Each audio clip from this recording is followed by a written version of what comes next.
Breeders dan Insan Brilian, kembali lagi di acara podcast ngobrolin seputar investasi saham, obligasi, dan reksadana sambil ngopi-ngopi.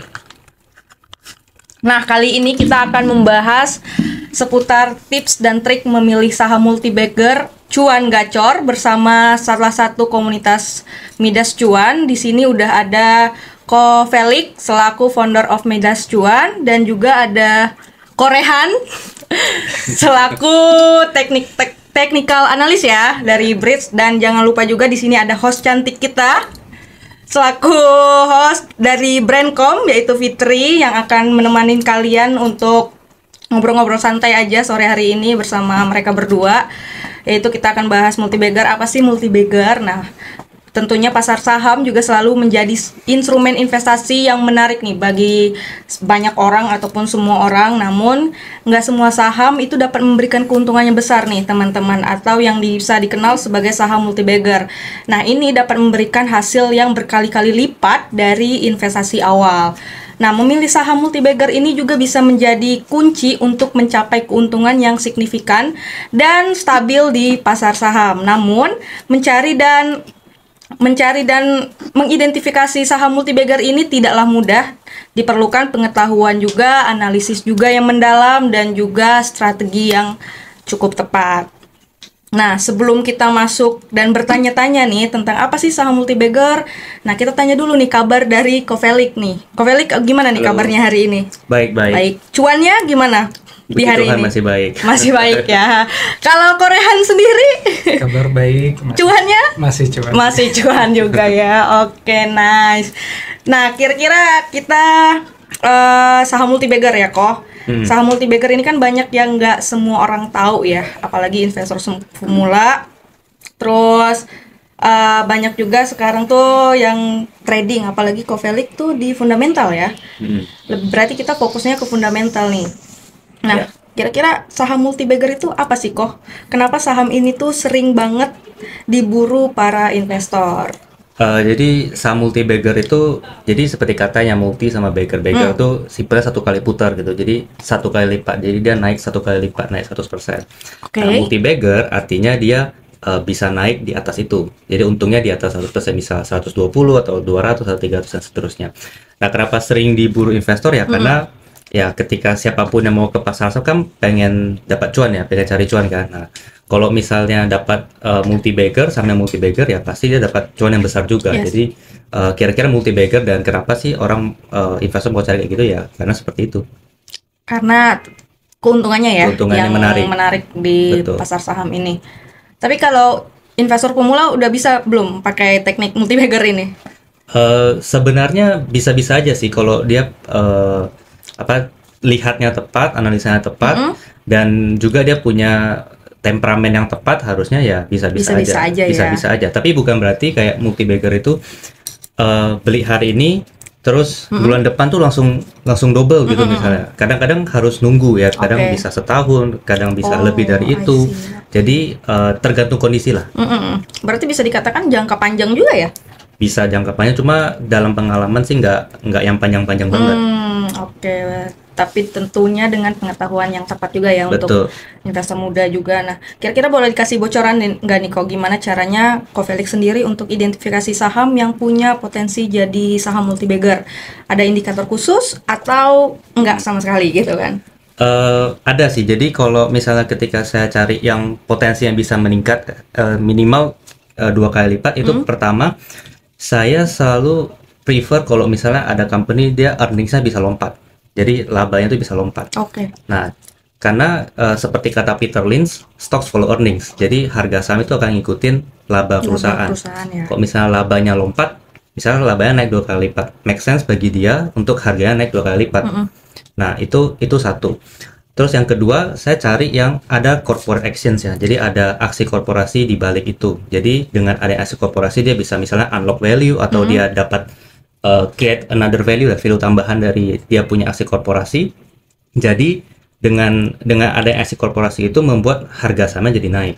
Nah, jadi kira-kira dua itu sih. Pertama dari peningkatan kinerja, kedua dari corporate actions. Oke, ada dua pilihan ya dari caranya Ko Felix sendiri untuk melihat saham potensial di Multibagger.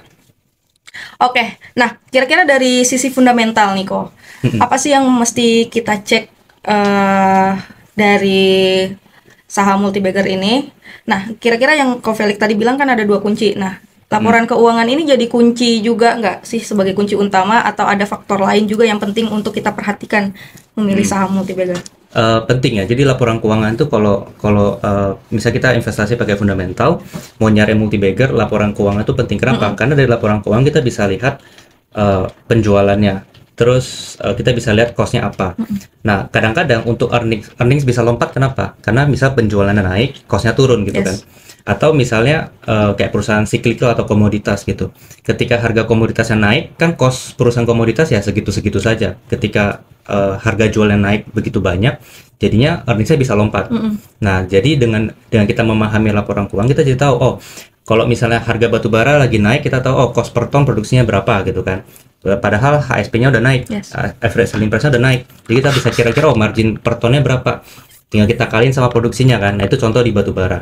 Bisa juga misalnya di kelapa sawit, di emas, atau di saham apapun yang kira-kira kita bisa lihat harganya naik dan juga cost-nya turun. Nah, kalau itu terjadi ya biasanya earnings-nya bisa lompat. Berarti bisa dikatakan laporan keuangan cukup penting lah ya. Penting sekali. Penting. Oke. Nah, kalau dari sisi pengalaman pribadi nih Ko ya, pernah nggak punya pengalaman seru atau malah sebaliknya pahit, malah loss banget nih ketika milih saham Multibagger? Kira-kira bisa diceritain nih ke teman-teman breeders di rumah. Oke, ada ya, tentu ada pengalaman baik, ada pengalaman yang kurang baik ya. Kalau pengalaman yang baik, misalnya kayak ambil case yang sudah pernah terjadi, misalnya 2021 gitu, kita masuk ke saham apa ya, di membership sama di Porto, Midas Porto itu ada, kita masuk ke waktu itu membership Porto belum ada, masuk ke saham apa, waktu itu harganya sebelum stock split ya, itu 1.600 sampai 2.000, harganya turun kan. Harganya turun, kenapa? Karena labanya turun drastis. Kenapa laba turun drastis? Karena toko nggak bisa buka. Waktu itu kan lagi COVID, lagi toko nggak bisa buka. Mapa ini by the way perusahaan yang jualan yang sport station, Nike ya, Adidas dan sebagainya. Jadi nggak bisa buka toko, jadi nggak bisa jualan. Karena jadi, COVID ya pada saat itu. Betul, waktu COVID. Jadinya labanya drop. Tapi kita lihat, oh ini sementara. Kalau misalnya toko buka lagi ya nanti pendapatan dapat lagi ada laba lagi kan. Jadinya dia bisa naik lagi tuh labanya. Nah, ternyata kita nunggu cukup lama sih, itu sekitar 2 tahunan. Itu kalau misalnya peningkatan kinerja, terus juga ABMM, misalnya waktu 2022 ABMM sama Medco, jadi habis ABMM terus Medco sama, tesisnya sama. Jadi harga waktu itu ABMM kan batu bara ya, harga batu bara yang naik, tapi harga sahamnya belum terlalu naik. Jadi kenaikan labanya tuh belum tercermin tuh di laporan kuartal. Kita lihat, oh harga batu bara udah naik, harusnya next quarter labanya bakal lompat. Medco juga sama. Medco waktu itu dia ini gabungan ya, ada corporate action plus ada peningkatan kinerja. Jadi dengan ada corporate actions, dia akuisisi aset yang bagus gitu ya, labanya lompat. Terus pas kita cek, oh harganya cuma 2 kali dari laba, itu kan murah. Nah kan, jadi lebih kurang seperti itu pengalamannya. Kalau yang pahit sih pernah juga ya, kayak saham kelapa sawit itu juga kita lihat, oh harga sawitnya naik, tapi kita expect oh labanya bakal gede, ternyata ada intervensi pemerintah nggak boleh ekspor. Nah jadinya kan nggak optimal, jadinya dia nggak naik seperti batu bara. Nah itu sih pengalaman pahit manisnya ya. Kalau di pahit ini tahun berapa nih? Pahit masih baru 2000, atau waktu saya 2022. Oh, setelah COVID ya? Ya. Masih 2 tahun yang lalu nih. Betul. Nah, kira-kira kalau bahas yang pahit pasti ada resiko, ya kan? Resiko pasti ada. Gimana nih caranya manage risiko pas invest di saham yang potensinya gede, tapi risikonya juga tinggi banget nih kok?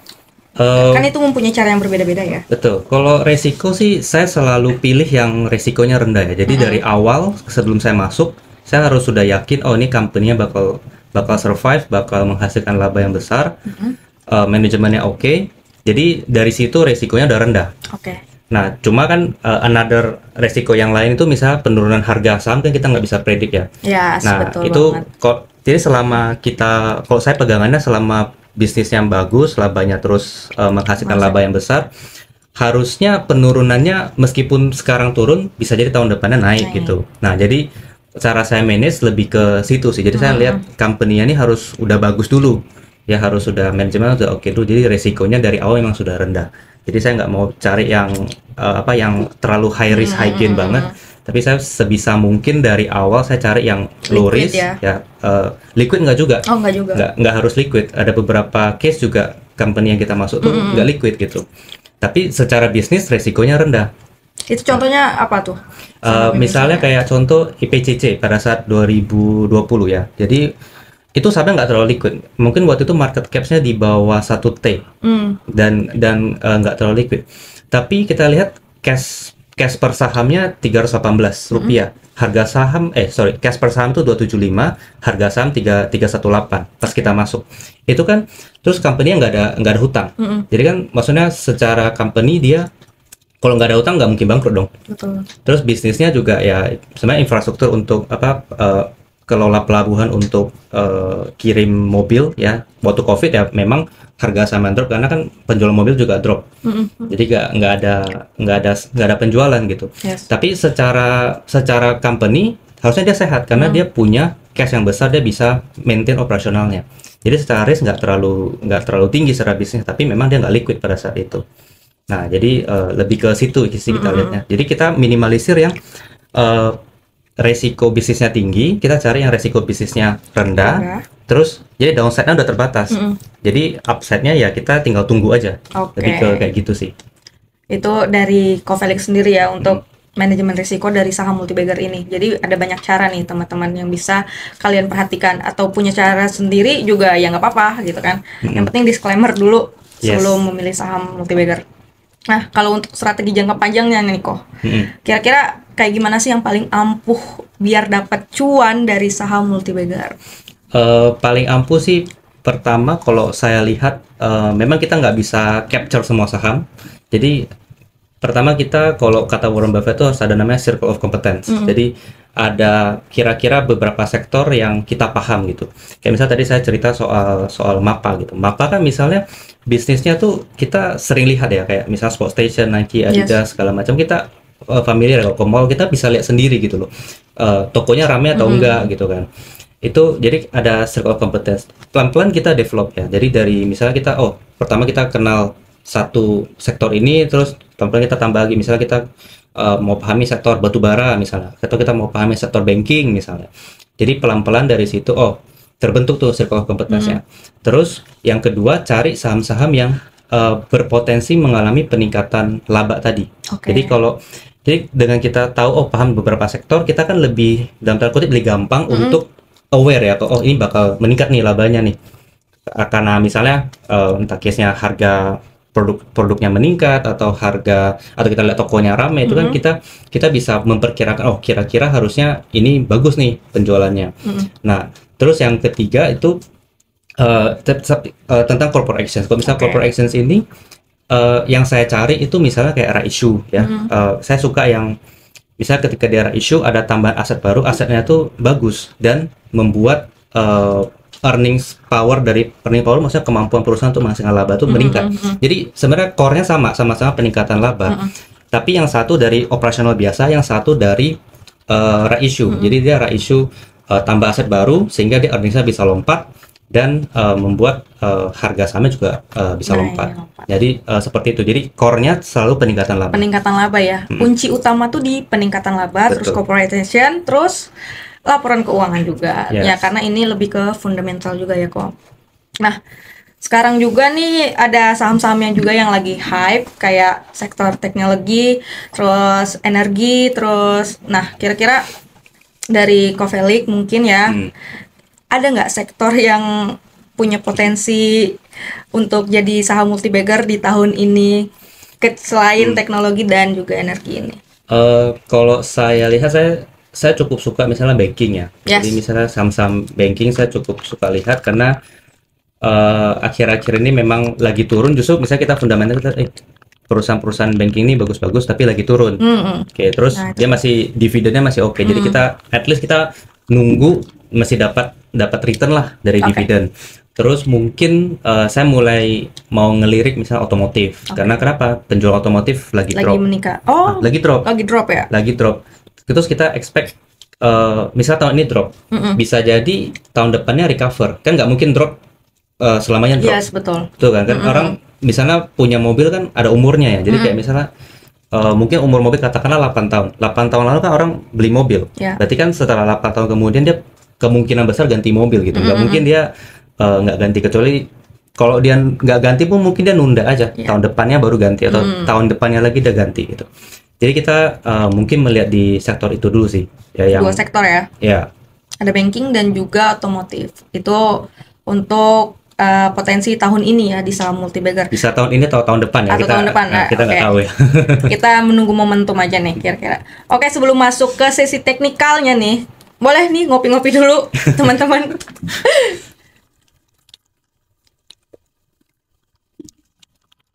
Oke, itu dari sisi fundamental udah dijelaskan panjang banget dan daging banget dari Covelik.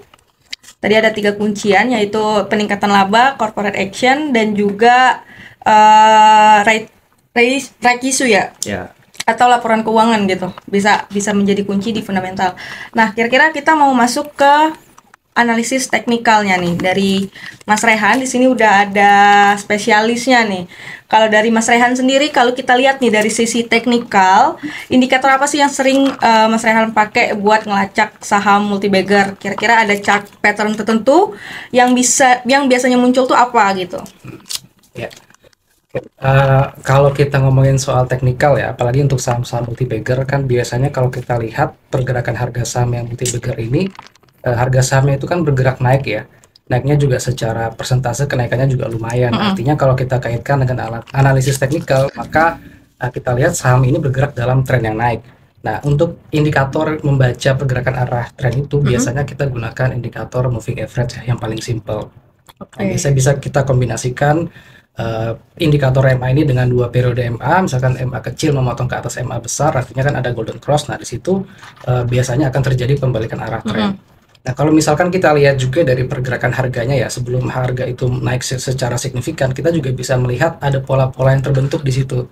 Biasanya sebelum harga naik tinggi, ya, harga itu biasanya bergerak sideways ya. Sideways-nya itu juga cukup panjang, dan kadang sideways-nya itu membentuk pola. Nah, polanya ini bermacam-macam ya. Ada yang namanya pola inverted head and shoulder, ada juga pola double bottom namanya. Jadi ya, kalau dari pattern ya itu seperti itu. Ada yang sideways, ada yang bentuk pola 2 tadi kayak gitu. Oke. Nah, kita masuk ke strategi ya. Kalau kita udah nemu kandidat saham multibagger, terus kapan waktu yang tepat buat entry dan kapan waktu yang tepat buat kita exit. Nah, kira-kira ada tips khusus nggak dari pengalaman sendiri, Mas Ren? Ya, kalau secara teknikal ya kita artinya kan kita berbicara soal waktu yang tepat untuk buy kapan ya. Kalau misalkan kita bicara fundamental, biasanya misalkan secara valuasinya sudah murah, terus prospeknya tadi bagus ya, tapi misalkan harganya masih dalam tren yang turun. Tapi kalau kita menggunakan analisis teknikal, kita biasanya menunggu ya, misalkan secara tadi fundamentalnya udah oke, tapi kita lihat lagi pergerakan harganya gimana. Misalkan yang sebelumnya downtrend, ya kita tunggu dia sideways ya, yang seperti kita bahas tadi. Kemudian ketika harganya sudah keluar dari trend sideways-nya, atau biasa kita bilang breakout resistance, nah di situ nanti kita bisa gunakan untuk entry. Nah, adapun untuk exitnya, biasanya kita menunggu ya, misalkan kalau saham multibagger ini kan biasanya saham-sahamnya sedang uptrend. Nah, kita tunggu arah harga ini berbalik dari uptrend menjadi downtrend. Biasanya ini ditandai dengan harga itu turun di bawah support atau membentuk lower low. Nah, itu adalah kesempatan kita untuk exit seperti itu. Oke. Nah, kira-kira itu tipsnya teman-teman dari sisi teknikal dari Mas Rehan sendiri. Nanti kalian bisa tonton atau langsung uji coba, tapi jangan langsung menggunakan tips tersebut, takutnya kita disclaimer aja ya, karena mereka mempunyai secara masing-masing juga. Nah, kira-kira nih Mas Rehan, kadang kan saham multibagger ini punya volume trading yang gede banget. Nah, menurut Mas Rehan sendiri, gimana cara baca volume dan volatilitas ini buat kita ngambil keputusan? Bisa dikasih? Ya.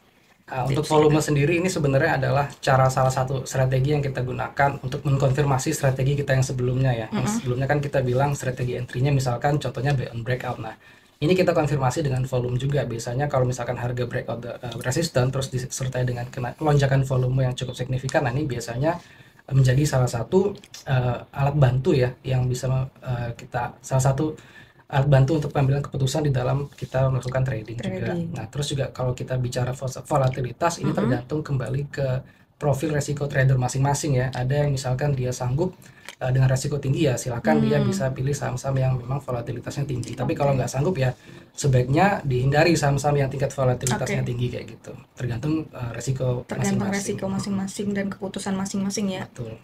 Entah itu tradernya pro atau malah baru pemula. Nah, tadi kita udah bahas risiko dari sisi fundamental dan kita akan bahas risiko dari sisi teknikal. Kira-kira risiko apa sih yang sering muncul dan gimana caranya dari sisi teknikal ini kita mengantisipasinya? Apakah ada stop loss yang selalu menjadi pilihan utama? Ya, kalau resiko pasti setiap kita berinvestasi ataupun trading resiko selalu ada ya.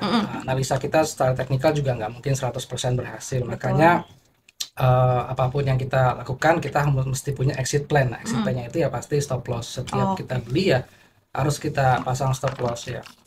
Apalagi kita nggak tahu juga kan resiko itu kan bisa aja nanti datang dari luar seperti misalkan kebijakan ekonomi atau kondisi geopolitik karena kita nggak tahu itu juga dapat mempengaruhi pergerakan harga saham. Ya, berarti bisa dikatakan stop loss menjadi pilihan utama ya untuk pastinya betul untuk mengantisipasi risiko. Nah, kalau dari case study, boleh nggak sih Mas Rehan kasih contoh kasus nih saham yang dulu pernah lo prediksi bakal jadi saham multi-bagger dan ternyata beneran cuan gitu? Iya. Ya sebenarnya kalau kita ngomong dari segi teknikal ya pergerakan harga sahamnya ya gitu-gitu aja ya. Cuman kalau yang paling berkesan ya mungkin kita bisa saya juga pernah dulu ada tahun 2016 2017 itu ada udah lama banget ya. Betul, itu ada 2 saham mungkin teman-teman trader juga bisa perhatiin ya tahun-tahun itu ada saham Inaf. Itu tahun-tahun segitu tuh dia naik sekitar ribuan persen, bahkan kalau nggak salah 4.000% ya Inaf itu. Dan kalau kita lihat dari teknikalnya juga itu diawali oleh pola dia sideways dulu, breakout baru dia naik. Terus yang kedua juga ada saham Rimo. Tapi kalau saham Rimo sekarang udah ini udah nggak ada. Udah tutup. Itu dulu ya. Oke, itu contoh kasusnya ya. Berarti udah berapa tahun tuh ya?